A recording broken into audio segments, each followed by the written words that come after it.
की समस्या को सुनते खगड़िया के सांसद राजेश वर्मा, साथ महेश्वर विधायक बबलू कुमार मंडल और मुख्य प्रतिनिधि पवन जायसवाल आम जनता की समस्या को सुन रहे हैं। दिशा वाला में भी शूटिंग में दिए हैं। उनको पता है, एक बार उसको देख अभी लेगा डिसीजन, तभी लोग वो हटाओ जो है ना, फिर उस टाइम पे जियो बैग और बाकी चीजें जो होंगी उसी टाइम पे होगा। हाँ, अभी करवा लेने का है ना, क्या हम लोग ठीक है, जो एकदम करा वही है ना, आपका भी वही करना है। सर यहाँ पर हम लोग बाबूदा के जमाना से जन्मजवा जमीन पीछे उसके बाद हम लोग का दो परिवार जो है मतलब कि घर जो है ना निजी रास्ता लेने के क्रम में सर हम लोग को छोड़वा थे, बहुत ही धमकी दे रहे थे कि भागो यहाँ गाली के लोग सब कर रहे नहीं, जो रास्ता था कि जमीन था, घर बना हुआ था। घर सर हम लोग का बना हुआ था जन्मजवा जमीन पर बहुत मतलब 82 से हम लोग पापा बाबा मिला हुआ है पर पर्चा नहीं मिला, पर्चा तो नहीं मिला था। पहले बोले थे पहले का वो समय बसाए गए थे अगला जमींदार सर उसमें आगे का दो घर छोड़ के रास्ता है, निजी रास्ता ले रहा, जबकि रास्ता सर दिया है। नहीं, उसका पीछे क्या जमीन है उसका? खेती बाड़ी करते हैं, तो बोला कि हम तो निजी रास्ता हमको चाहिए, जबकि रोड भी गया सर 12 सजा रहा सरकारी।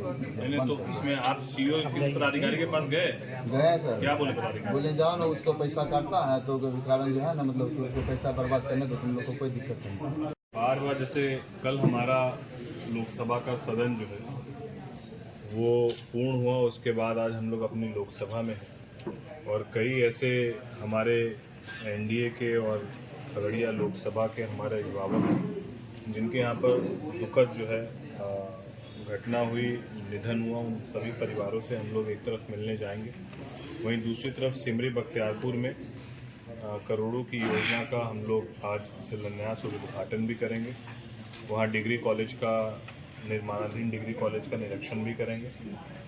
इसके अतिरिक्त अभी 2 दिवसीय जो है खगड़िया लोकसभा में अलग अलग विषयों पर पदाधिकारियों के साथ भी बैठक है।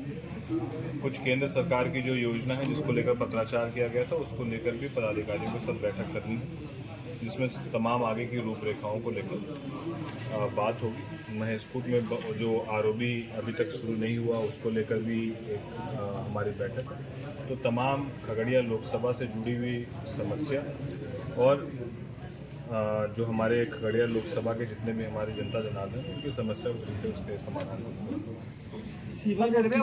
जयप्रकाश नगर का क्या मामला है? ट्रीटमेंट प्लांट जो जल जमाव जो है उसको निकासी के लिए क्या बड़ा प्रोजेक्ट पर क्या नगर परिषद खगड़िया के लिए बोल रहे हैं जी, तो उसके लिए हम लोग लगातार वहाँ और उस पर उन लोगों ने जो पूरे अगर शहर की बात करें तो उसका डीपीआर जो है वो बुड़को के पास बहुत लंबे समय से लंबित पड़ा हुआ है, लेकिन उसको लेकर भी अब सकारात्मक एक रुख हुआ है। उस पर तमाम प्रक्रियाएं तेज हुई है। जो अभी आप तत्काल जो अस्पताल के पास का विषय है और भी कुछ एक जगह है महत्वपूर्ण जो हम लोगों ने चिन्हित की है जहाँ पर जल जमाव की समस्या के लिए एग्जीक्यूटिव जल्दी उसको लेकर भी हम लोग सकारात्मक परिणाम आपको देखने को मिलेगा। उसका भी टेंडर प्रक्रिया बहुत जल्दी होगी। सर, जयप्रकाश नगर की ओर रेलवे ओवरब्रिज का मामला कब तक कार्य होगा? देखिए, मुझे लगता है कि हम लोगों ने लगभग 6 से 7 पूरी लोकसभा में रेलवे ओवरब्रिजेस को स्वीकृत कराया है। तो विकास एकदम से पूरी तरीके से 1 साल में हो जाए 2 साल में ही नहीं है, तो ये एक प्रक्रिया है और प्रक्रिया में धीरे करके हम लोग 2 दर्जन के आसपास ट्रेन रुकवाए हैं, आरओबी हो रहा है और आरओबीज भी होंगे। और जब आरओबी स्वीकृत होता है तो स्थानीय कई ऐसे भी लोग हैं जो वहाँ स्थापित रहते हैं, उनको थोड़ा सा दूसरी जगह पर शिफ्ट करना भी एक चैलेंज होता है सरकार के लिए, एडमिनिस्ट्रेशन के लिए। तो तमाम चीज़ों का समन्वय स्थापित करते हुए काम जहाँ पर हो चुका है स्वीकृत वहाँ काम होने में इन कारणों से विलम्ब हो रहा है, और जहाँ नहीं हुआ अभी तक स्वीकृत वहाँ प्रक्रिया में। तो मुझे लगता है कि हम लोग जल्दी बाकी जहाँ पर अभी स्वीकृत नहीं हो पाया उसको भी हम लोग स्वीकृत करें। उत्तर पार स्टेशन से सर क्या प्रगति है? खगड़िया पूर्णिया 4 लेन टेंडर प्रक्रिया में जा चुका है और मुझे लगता है कि जल्दी उसका जो है वो निविदा प्रक्रिया जो है पूर्ण होगी और आने वाले मेरा अपना ये मानना है कि 1-2 माह में हम लोग इसके शिलान्यास के लिए हम लोग इसका शिलान्यास करेंगे और अपने कार्यकाल में खगड़िया से पूर्णिया आप लोगों को जो है सुलभता के साथ कम समय में पहुंचाने का काम करें। सदन सर जिस तरह से हंगामेदार चल लगातार राहुल गांधी आरोप लगाते हैं कि मोदी जी गायब हो जाते सभी।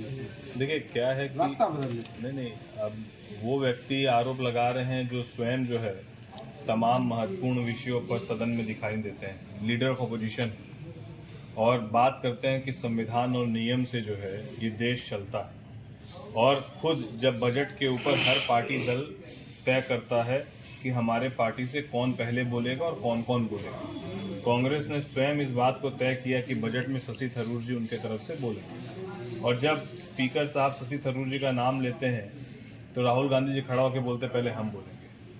तो ये तानाशाही रवैया और कांग्रेस खुद नियमों की धज्जियां उड़ाते हुए जिस तरीके से संविधान की दुहाई जो देते हैं और वही संविधान को नहीं मानते, वही नियम कानूनों को नहीं मानते हैं, तो यहाँ पर तानाशाही रवैये से सदन नहीं चलता है। सदन की एक प्रक्रिया है, एक मर्यादा है, इसका ध्यान में नहीं रखेंगे तो ऐसे किसी भी शख्स को, चाहे वो लीडर ऑफ अपोजिशन हो, चाहे वो रूलिंग पार्टी का कोई लीडर हो, सबके लिए नियम एक बराबर और नियम सबको मानना पड़ेगा। जो नहीं मानेंगे तो उनके साथ, और इन लोगों ने पूरा विरोध करके इस बार के पूरे लोकसभा के सदन को बाधित करने का काम किया।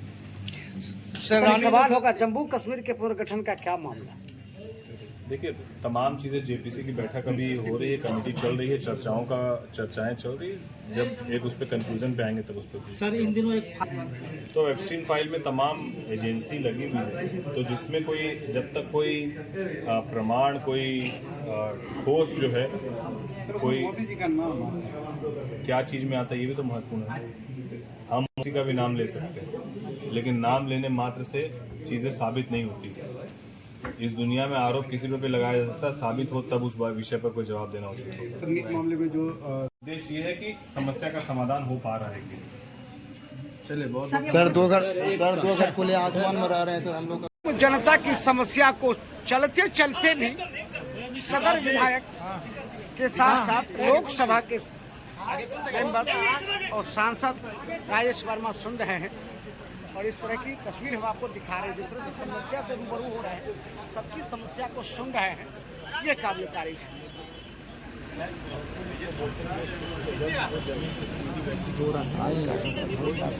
जमीन पर कोई भी कब्जा नहीं कर सकता, बेफिक्र।